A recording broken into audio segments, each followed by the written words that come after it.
Assalamualaikum warahmatullahi wabarakatuh. Selamat siang. Perkenalkan, nama saya Nur Fitri, NIT 18624.012. Ingin mempresentasikan perubahan dan pengembangan organisasi dengan dosen pengampu Ibu Setianinik Sri Rahayu SPSI. Langsung saja di sini pengertian perubahan organisasi.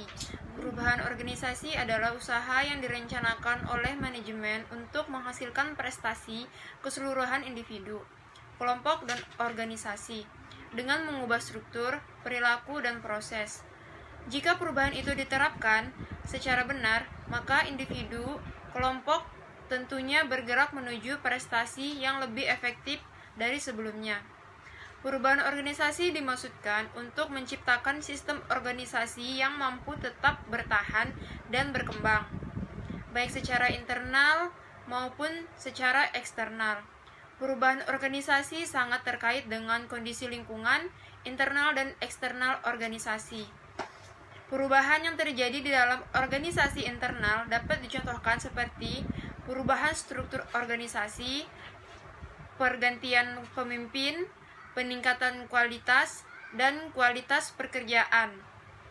Sedangkan perubahan organisasi dari luar atau eksternal itu merupakan implementasi atas tuntunan sosial, ekonomik, politik, role atau organisasi terhadap lingkungannya.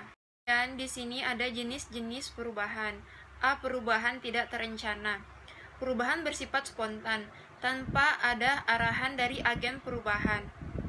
Misal, pemogokan liar yang membuat pabrik tutup, atau konflik interpersonal yang menghasilkan prosedur baru dalam hubungan antar departemen.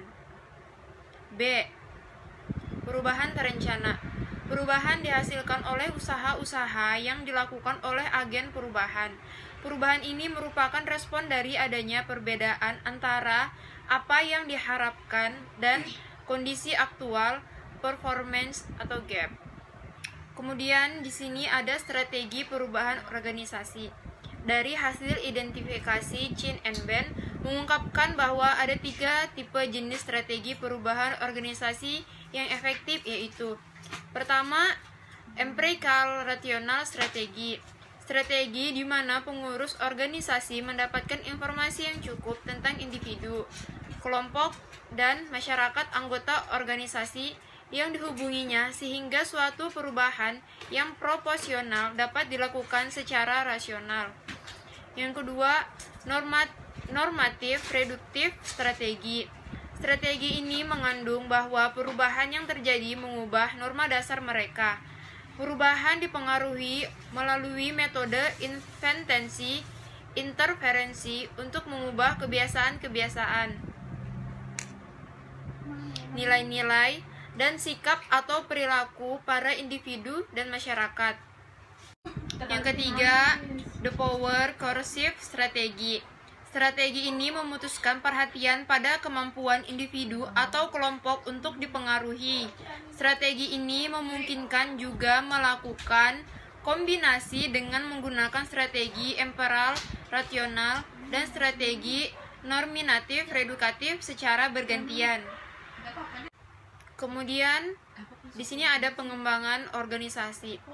Pengembangan organisasi adalah suatu usaha jangka panjang untuk meningkatkan kemampuan organisasi dalam menghadapi kondisi lingkungan dan menyelesaikan permasalahannya.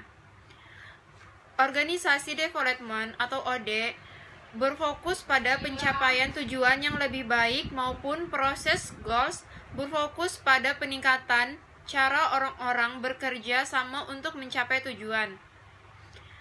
Organisasi development atau OD bisa dikatakan sebagai perubahan terencana plus, di mana OD menciptakan suatu perubahan dengan suatu cara yang membuat anggota organisasi dapat mengembangkan kemampuannya untuk secara aktif terus melanjutkan pembaharuan.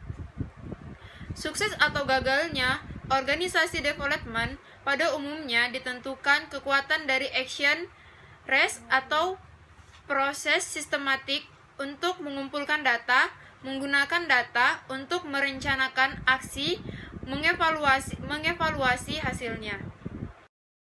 Demikian presentasi yang dapat saya sampaikan. Sekian dan terima kasih. Selamat siang. Wassalamualaikum warahmatullahi wabarakatuh.